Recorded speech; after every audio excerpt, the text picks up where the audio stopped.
Добрый день, дорогие зрители программы «Заман Галапагос-Фарас». Сегодня мы с вами, как и всегда, затронем одни из самых актуальных и интереснейших тем археологии. Недавно прошла ежегодная международная научно-практическая конференция «Маргулановские чтения», которая хорошо известна среди научного сообщества. На данной конференции обсуждаются вопросы археологии, истории и этнографии. И одним из ведущих археологов своего поколения, PhD, спикером данной конференции является Серзы Кербекович Сакен. Здравствуйте. Здравствуйте. Серзы Кербекович, расскажите, пожалуйста, как в этом году прошла конференция? Как всегда, что маргуланское чтение 2002 года очень было позитивным и очень научным. Это связано с тем, что география участников очень широкая была.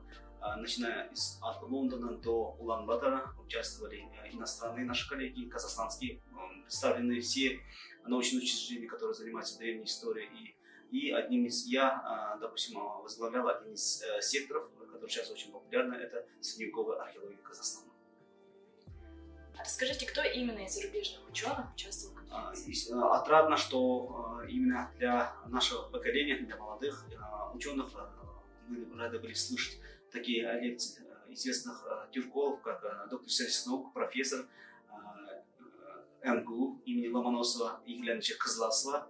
Его доклад открыл нашу секцию. И это первый. И Ситтиков, это казанский ученый, который занимается средневековой археологией по Волжье, который специализируется памятниками Золотой Орды. Следующий у нас очень отрадно, что хорошее активное участие принимали среднеазиатские наши коллеги из городов Нуклус, Ташкент, Бухара, которые действительно у них научное развитие средневековой археологии, городской культуры. Вот эти все доклады хорошо представлены. Вот среди них известный Рустам Хамидович Сулейманов очень хорошо выступал со своим интересным докладом. Из казахстанских ученых хотел бы отметить один из ведущих ученых в средние века, который занимается степной частью Казахстана, это Хабдулина Марагомжанна, Рогожинский Алексей Николаевич, был также Мадир Ильевич, он стендовый доклад прислал. Вот такие современные ведущие лингвисты участвовали в нашей секции средневековой археологии Казахстана. А какие же были выбраны пути решения для будущей археологии Казахстана? Пути были очень интересными, разноплановыми. Сейчас государство в лице Министерства культуры, Министерства образования очень много выделяют внимания и для поддержки науки. Это внимание выделяется как в рамках ежегодно для молодых, для уже устоявшихся ученых выделяются грантовые исследования для продвижения их исследований, финансируются. По линии Комитета науки Монарха выделяются гранты, а по линии Министерства культуры и информации выделяются программно-целевые исследования на определенные конкретные объекты. И вот эти меры поддержки, мы думаем, что будут в дальнейшем стимулировать приток молодых исследователей в археологическую науку Казахстана. Спасибо. А скажите, вот сейчас Институт археологии Маргулана какую роль занимает в археологии среди остальных, так скажем, организаций, и как проходит отчет археологов по экспедициям? Маргуланские чтения являются ежегодным отчетной сессией, где непосредственно все, которые работают на территории Казахстана, археологические экспедиции, независимо от формы государственности или частной, должны здесь представить отчеты о проделанных работах. Сейчас очень хорошая тенденция идет, так как идет модернизация Головного института археологии имени Маргулана, который возглавляет молодой специалист Ахан Унгар, который сейчас реформирует и модернизирует вот этот институт. И один из особенностей будущего он накапливает тех ведущих молодых ученых именно в этот институт. То есть потенциал огромным.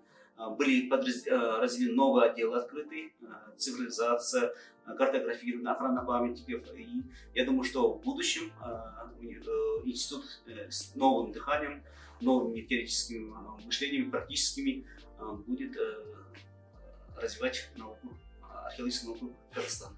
И, кстати говоря, об отчетности археологических исследований, я хочу отметить, что многие из наших зрителей знают Музей-заповедник Бузок реализует свою научно-исследовательскую деятельность в рамках проектов программы целевого финансирования Министерства культуры и спорта Республики Казахстан. И к одному из таких проектов относится как раз-таки исследование средневекового памятника Батыгай, который является одним из самых интереснейших и загадочных археологических объектов степной зоны Казахстана.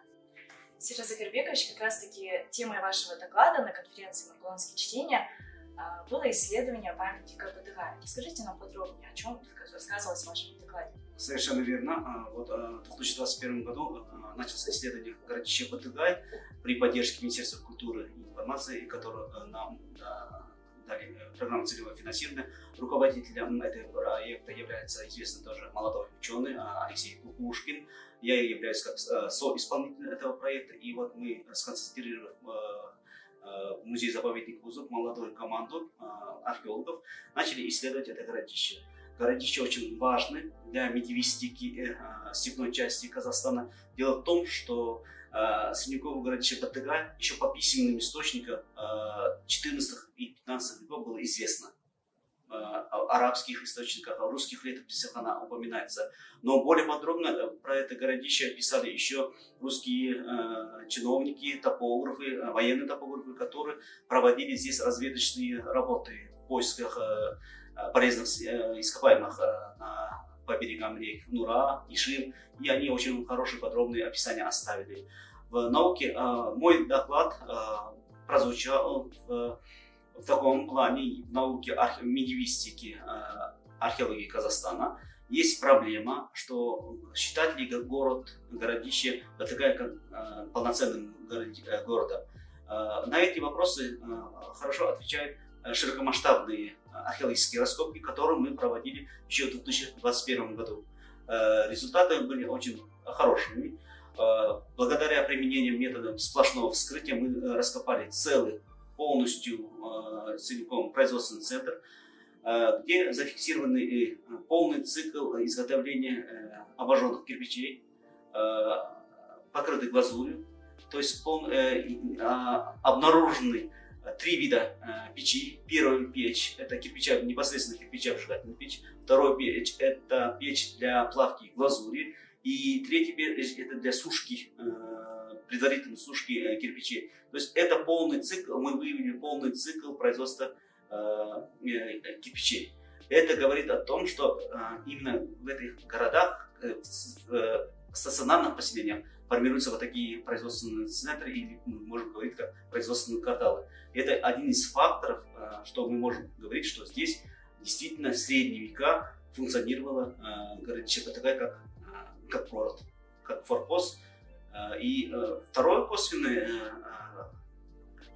данные, это говорит, что именно на низовых устье, она расположена в устье реки Нура, который соединяет ответвление Великого Шелкового пути в северной части. То есть это через Сарсу, с юга через Сарсу, через Нуру и дальше через Ишим она попадает в центральную часть России или в Сибирь. То есть это был такой центральный связующий город, который стоял на караванном пути.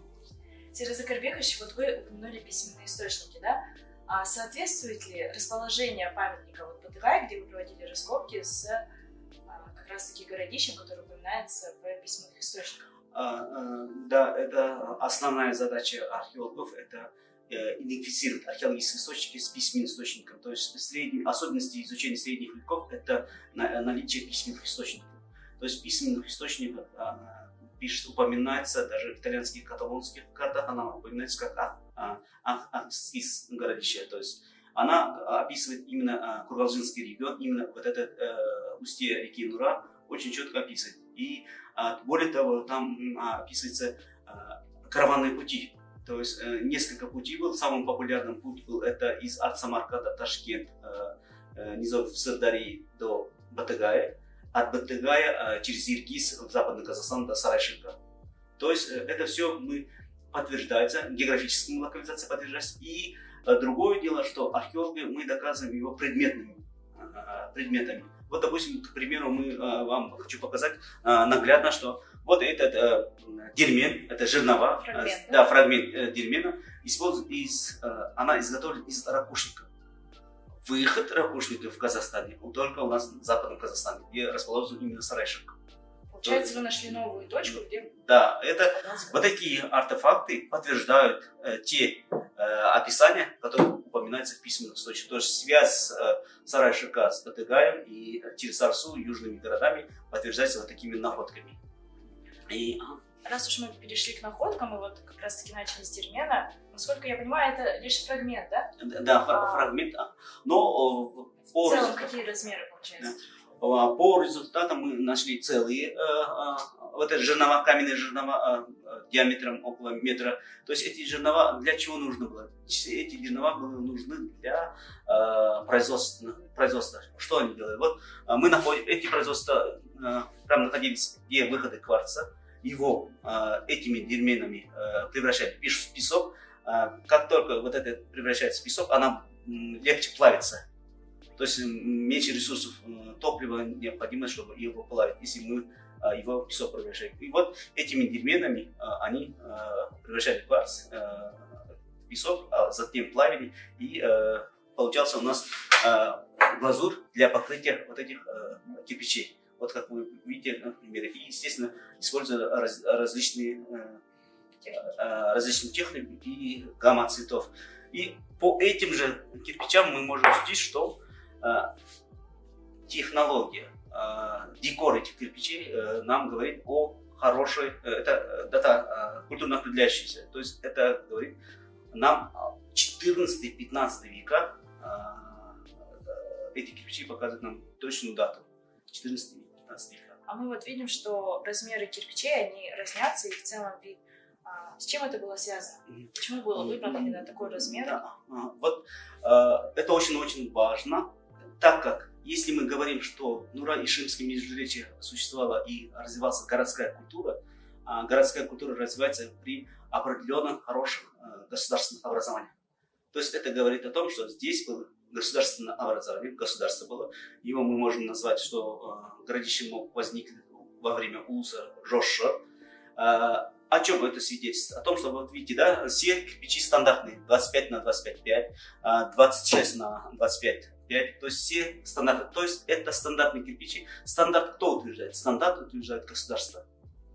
То есть это говорит о том, что это городище существовало и существовало при определенном уже устоявшихся государственных отделениях. И второй фактор, некоторые сравнивают наш Батыгай с южными городами. То есть здесь генезис очень разный.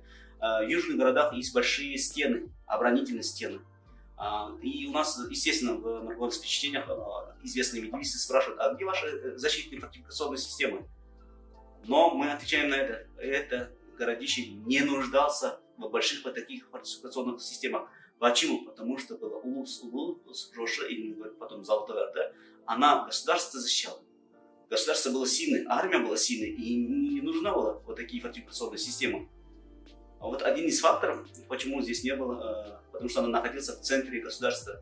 И вот такими археологическими находками мы подтверждаем, что в степи, в степной части была городская культура и была образована вот такая государственная система. И не просто государственная, а большая, с хорошей силой армии осуществовала вот это городище. Ну вот, кстати, вот мы видим, что на данном элементе кирпича вот остался след, да, животного. Возможно, это было, когда изготавливался кирпич, да? Это один из примеров, что даже небольшая вещь хранит в себе очень большие тайны истории.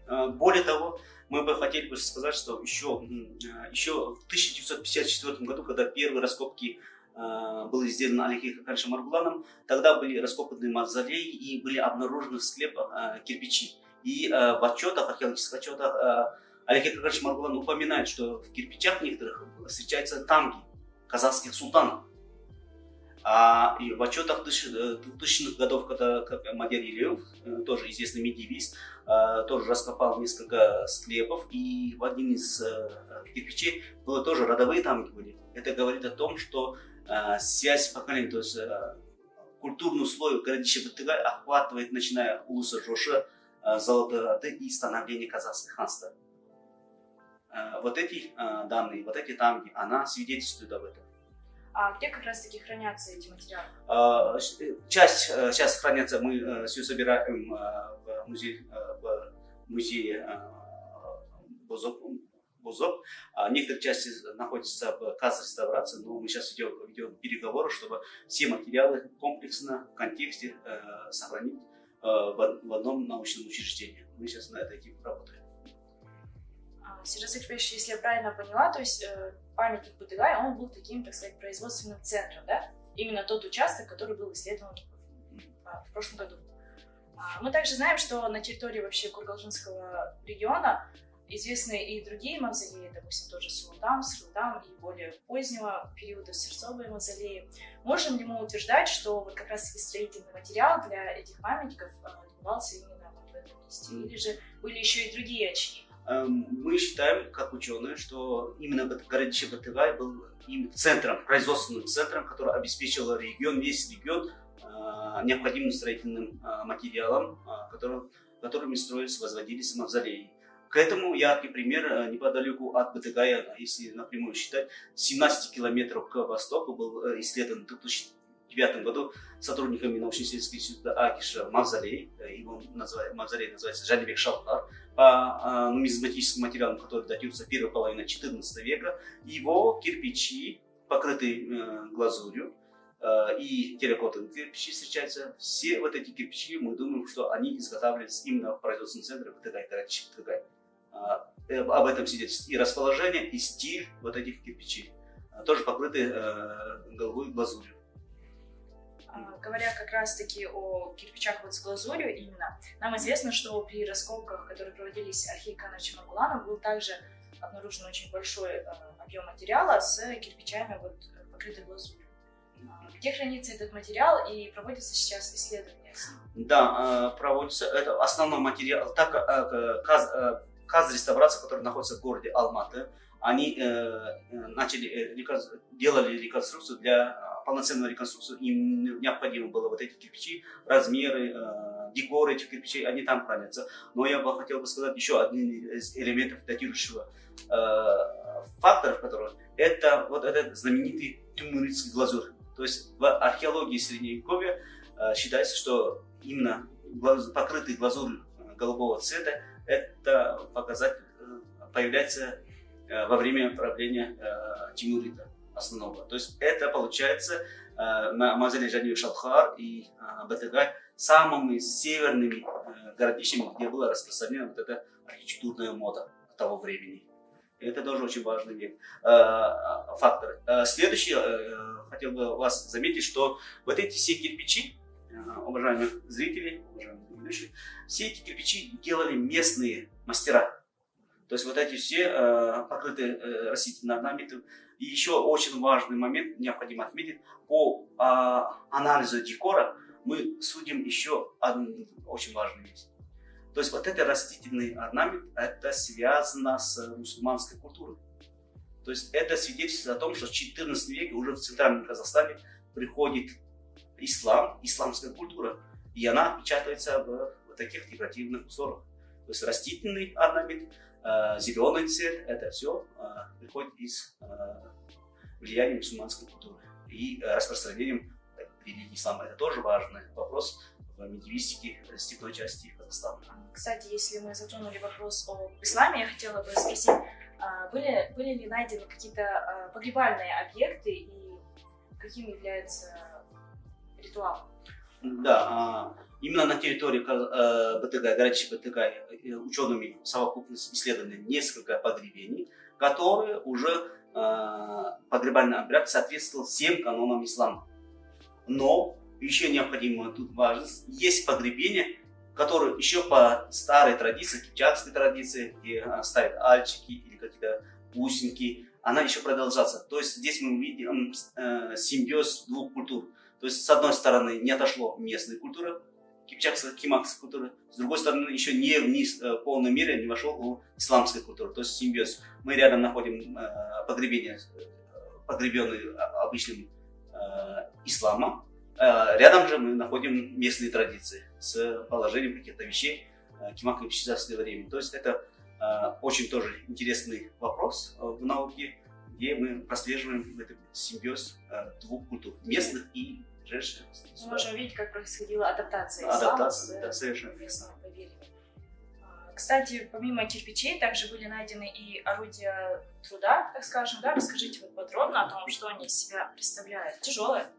Это мы говорим, что это мотыга, каменная мотыга. Эти мотыги необходимы были при добыче или при строительстве, при рытье ямы, колодцев. И вот такие каменные инструменты говорят о том, что здесь был полноценный жизнь протекала. То есть они здесь работали, оставили свои орудия труда, которые необходимы, оставили свои производственные центры.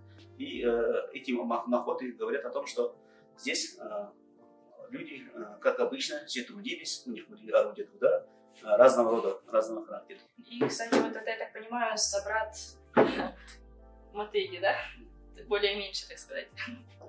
Да, но это, видите, здесь каменное орудие труда, функциональное назначение было разное. Допустим, вот эти большие, они предназначены для больших трудоемких работ. Эти мотыги это для мелких дел, допустим, дробления то же самое кварцита или то же самое разрыбление каких-то природных красителей. Для этого необходимо было вот такие мелкие работы. То есть здесь спектр орудий труда говорит о том, что показывает нам о различных разделениях вот этого труда в производстве. Кто-то мельчил краски, кто-то, допустим, яму копал, кто-то колодец копал, кто-то копал, допустим, глины назначенные для изготовления обожженных кирпичей. Ну и давайте, наконец, придем, так сказать, к самой сенсационной находке, нашумевшей, о котором говорили во всех СМИ, телепрограммах, газетах. Это, конечно же, сосуд с сохранившейся жидкостью. Да, это очень уникальная находка. Допустим, в всех средневековых городах, известных у нас на юге, по Волге, во всех городах находят кувшины с монетами, с кладами. Но в степной части мы нашли, где это уникальная находка, где инситу 700 лет тому назад как закопали, так и вот закрытым крышком в таком же виде мы нашли сосуд, который внутри полон был жидкостью темно-серого цвета. И такая находка в археологии Евразии пока еще нет. То есть находят в городах полный сосуд с монетами, но с жидкостью еще никогда не было. Вот именно впервые такая находка была сделана на территории городища Батыгай. И мы, как всегда, мы археологи придерживаемся такой методики, что мы проводим не только просто археологические раскопы, но и междисциплинарные исследования. То есть мы привлекаем другие специалистов для более глубокого анализа. И вот мы привлекли химиков и в нескольких лабораториях, провели химический анализ, и все лаборатории нам дали заключение, что этот сохранившийся в кувшине жидкость является 100% природным битумом, то есть это нефтепродукт.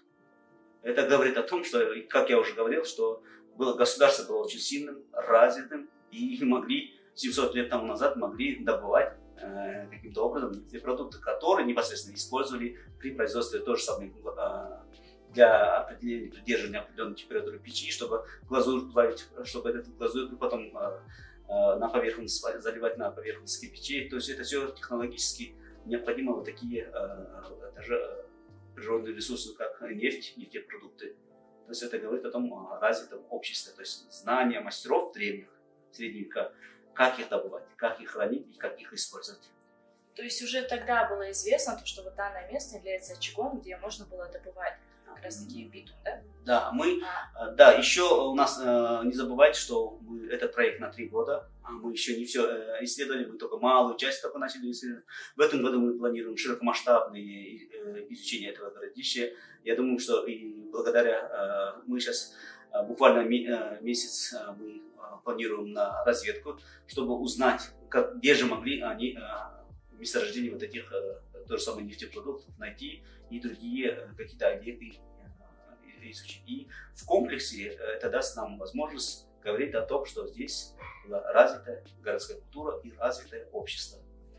Знаете, сразу возникает вопрос, а мог ли это быть продуктом импорта? Ну, я так не думаю, что даже по письменным источникам, даже современности, До 40-х годов 20 века, оказывается, возле поселка Кургалжин была база или маленький поселок, так и назывался этот поселок, нефтяной, нефтянка. То есть это говорит, нам нужно поднять все архивные материалы. У нас есть сотрудник, который непосредственно занимается архивными материалами. И мы думаем, что мы поднимем эти архивные материалы, и думаем, что здесь геологи, разведочные разведки были, и, скорее всего, могли обнаружить какие-то месторождения нефти, которым потом послужит нашему теорию, что это нефть местного происхождения. Расскажите, вот все-таки лаборатория, она находится сама не в Астане, а в Алмате, да? Да. Мы придерживаемся такой логики, что анализ мы на несколько лабораторий отправляем. Допустим, мы в приоритете, конечно же, отечественные химики, которые находятся в Алмате, действительно. И мы сотрудничаем еще с зарубежными специалистами, чтобы мы разноплановые анализы получили.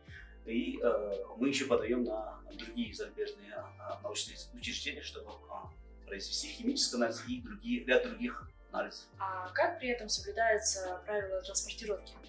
Правила транспортировки расписаны по методике археологической этики. То есть каждых методов, даже тоже образец для химического анализа, она упаковывается специальными контейнерами, специальными оборудованием, и специалисты приходят, забирают, то есть по своей методике, и дальше проделывают. То есть это все, инструкция, все расписана. У каждого специалиста отдельная инструкция. Сергей Григорьевич, мы с вами затронули как раз-таки, как изготавливались строительные материалы, предметы быта. И так как с нами рядом уже находится сосуд с Батыгай, расскажите о гончарстве. Мы тут видим такие полоски. О чем они нам рассказывают? Как изготавливается? Да, вот эти полоски, это называется следы гончара. Это сосуды, вот такие сосуды делаются, следы остаются при использовании круга быстрого вращения. То есть именно такие круги были хорошо развиты на юге Казахстана и в Средней Азии. Вот такие полоски остаются только благодаря быстрому вращению. То есть, скорее всего, этот сосуд тоже дает свою определенную дату. Такие сосуды были распространены, можно найти в культурных слоях в городах Золотой Орды, начиная от Поволжья до Алтая. И на юге тоже. Вот именно такие стандартные сосуды. И это говорит о том, что показывает вот этот культурно-хронологический горизонт. Такие сосуды. Как раз таки на территории Северной Сарычки аналогии вот подобных одежд, они уже были найдены? Да, аналогии сейчас есть, очень хорошие золотоордынские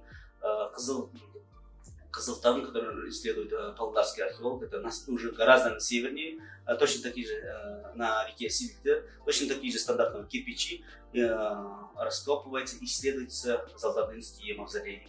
Уже их где-то около 5 было раскопано.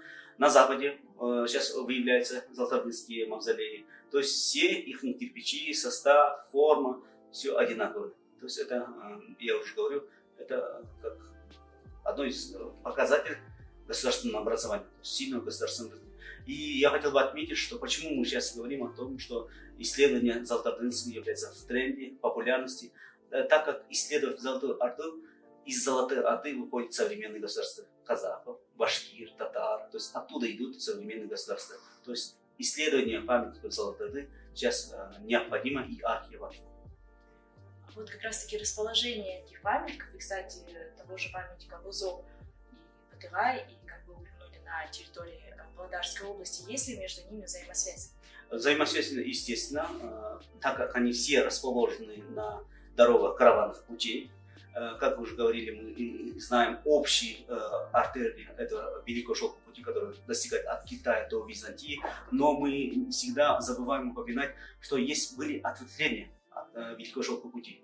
Вот один из ответвлений Шелкового пути это простирался от юга Казахстана на север Казахстана и дальше соединял Сибирь и центральную часть России, то есть по рекам Нура, Ишим, Силите, а дальше проходил до Сырдари, до Сибири и до центральной части. То есть это было ответвление. То есть эти города непосредственно стояли в ответвлениях северной дороги Великого Шелкового пути. Или иначе говоря, словами Алики Рашмаргулана, он просто обозначил этой дороги как Ханжола. А какая вот перспектива вот дальнейшего исследования данного памятника? Вы упомянули, что памятник будет исследоваться еще 2 года в рамках проекта, да? Перспективным я считаю, что, допустим, Городища Батагай, Баузак, которого вы упомянули уже, который исследовал и открыл знаменитый еще один археолог Акишев Кемаль Акишев, она стала базой для дальнейшего реализации музея под открытым небом. Батагай точно так же может служить базой музеем под открытым небом, то есть можем мы соединить вот эти 2 памятника, которые находятся в северной части Сарашки, объединить и как-то сделать как культурным и туристическим центром. Но для этого необходимо действительно база будет стоять. Уже большой проект есть, Бузов, где будут отражены все памятники тысячелетней истории Казахстана, и непосредственно Батагай может туда как объект включиться, как туристический объект. И помимо того, Батагай выигрывает еще с другой стороны. Мы, ученые, не просто, я уже сказал, что мы междисциплинарно изучаем. Мы сейчас сторонники того, что экологическое движение. Вот как вы знаете, вот Тиниско-Кургалжинское место, регион, она славится с точки зрения экологической точки зрения. Вы знаете, что там приходят все туристы посмотреть просто на этих фламинг. А почему на эту классе не добавить нашу древнюю историю и сделать как объект Батагай? То есть в совокупности мы можем сохранить и археологический объект, и сохранить флору и фауну этого региона. А это привлечет больших туристов, и мы над этим будем работать комплексно, чтобы сохранить нашу древнюю памятник и флору и фауну этого региона. Это прекрасный пример, когда объекты историко-культурного наследия могут взаимодействовать с туризмом, повлиять как раз-таки и на экологию и развитие туристической дестинации региона, да? Да, и очень важно, что сейчас государство, допустим, поддерживает, финансирует, но я думаю, что в будущем, когда мы создадим такие центры, и вот этот центр, как туристический центр, она даст хороший социально-экономический эффект, то есть будет инфраструктура улучшаться, будут открываться новые рабочие места для жителей поселков, и культурно-образовательный как центр будет. Это очень важно. То есть сейчас государство вкладывает в науку, а наука в последующем даст дивиденды таким образом. То есть открыт один культурный центр будет открыто привлечение туристов, это будут налоги, это будут новые рабочие места, это будет развита инфраструктура, то же самое дорожной сети, электроснабжение и улучшение жизни местного населения. Это главное. Большое спасибо. Будем надеяться, что все планы, намеченные задачи будут решены, исполнены. Вам мы желаем удачного полевого сезона, хороших открытий, находок. Но мы с вами не прощаемся. Конечно же, будущие результаты данного памятника будут еще использованы в следующих наших программах. Мы будем это все освещать. Оставайтесь с нами, изучайте историю вместе с нами. Спасибо. Вам тоже.